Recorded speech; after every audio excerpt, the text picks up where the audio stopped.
Naniniwala si dating National Security Advisor Professor Clarita Carlos na hindi totoong may warrant of arrest ng inilabas ang ICC, International Criminal Court, laban kay dating Pangulong Rodrigo Duterte.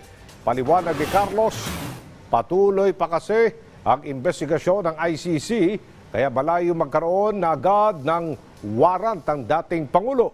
Muli naman niyang binigyan din ang naging utos ni Pangulong Marcos Jr. na hindi ito makikisa sa investigasyon ng ICC kaya ngayon may tuturing pa rin pangimasok sa soberanya ng Pilipinas ang ginagawa ng Rome Statute.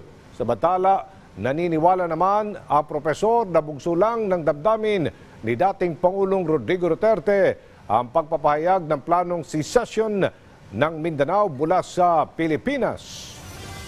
Nung pang-mayor siya, nakita na niyang kung paano siya nasasakal ng national government sa Malacanang. So dugtong mo yun, if you will notice, nag-campaign siya for federalism. Actually, yung gusto niyang mangyari, mabibigay naman yun ng federal system. They don't need to secede.